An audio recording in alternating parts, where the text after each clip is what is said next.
Praise the Lord. கர்த்தருக்கு மகிமை உண்டாவதாக.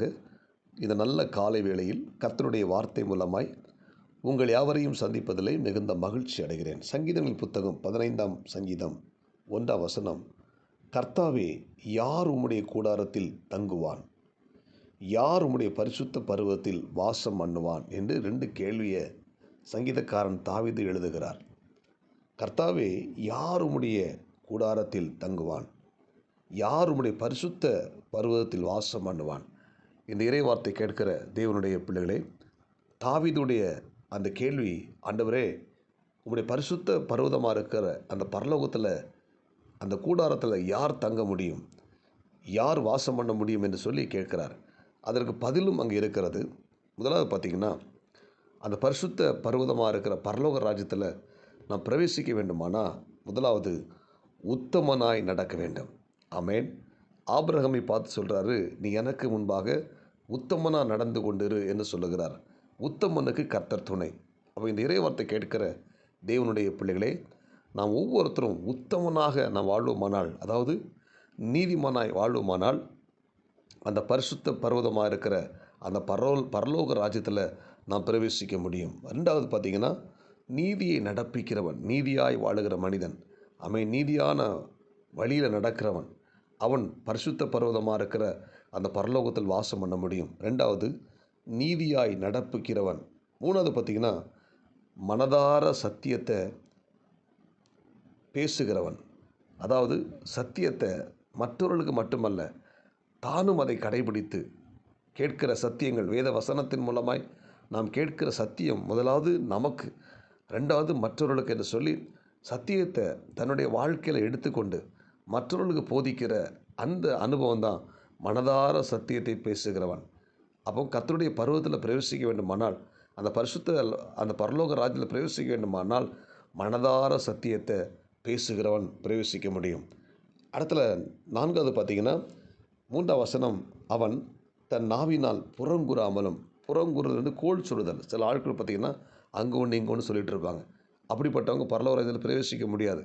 அவன் புறங்கூறாதவர்கள் பரலோக ராஜ்யத்தில் பிரவேசிக்க முடியும்.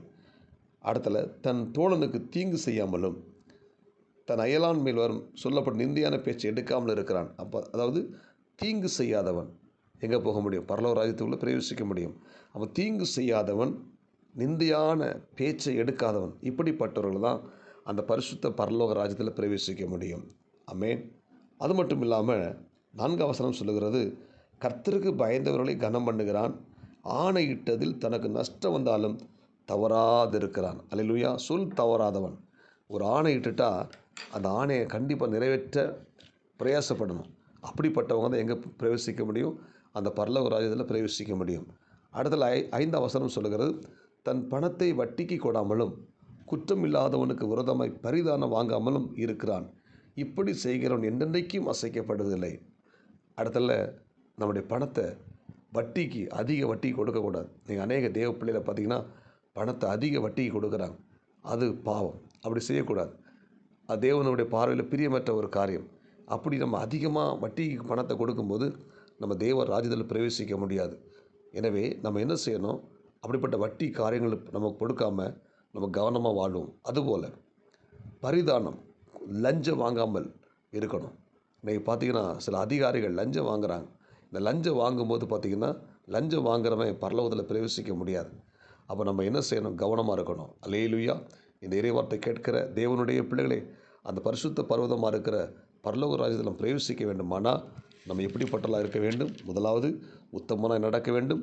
ரெண்டாவது நீதியுள்ள வாழ்க்கையை வாழ வேண்டும். மூணாவது மனதார சத்தியத்தை பேசுகிறவனாக இருக்கணும். நாலாவது புறங்குறாமல் இருக்கணும். ஐந்தாவது யாருக்கும் தீங்கு செய்யக்கூடாது. ஆறாவது நிந்தையான பேச்சை நம்ம எடுக்கக்கூடாது. ஏழாவது நம்ம ஆணையிட்டதில் அதை சொல் தவறாமல் இருக்கணும். எட்டாவது பணத்தை வட்டிக்கு கொடுக்கக்கூடாது. 9வது லஞ்சம் வாங்கக்கூடாது. 10வது கர்த்தருக்கு பயந்தவர்களையோ கனம் பண்ணுகிறவனாக இருக்கிறான். கர்த்தருக்கு பயந்த தேவ பிள்ளைகளை கனம் பண்ணணும். எல்லோரையும் கனம் பண்ணணும். ஆமென். அந்த கனம் கொடுக்கணும், மற்றவர்களுக்கு கனம் கொடுக்கணும். அந்த கனம் கொடுக்குற வாழ்க்கை நம்ம ஆண்டு எதிர்பார்க்கிறார். இந்த 10 காரியங்களும் நம்முடைய வாழ்க்கையில் ஒரு கட்டளை போல் இருக்கட்டும். அப்பொழுது தான் நம்ம எங்கே பிரவேசிக்க முடியும்? அந்த பரிசுத்த பருவத்தில் பிரவேசிக்க முடியும். அந்த பரலோக ராஜ்யத்தில் பிரவேசிக்க முடியும்.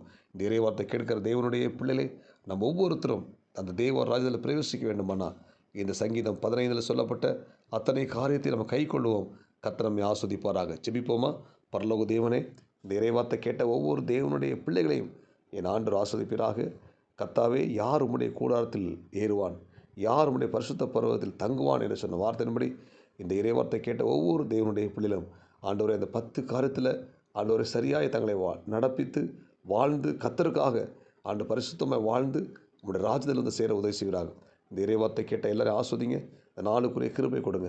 இயேசுவின் நாமத்தில் ஜெபிக்கிறோம் நல்ல பிதாவே, ஆமேன். God bless you. உங்களை யாவரும் கர்த்தர் ஆஸ்வதிப்பாராக. இந்த நாள் உங்களுக்கு இனிமையாய் அமையட்டும். ஆமேன்.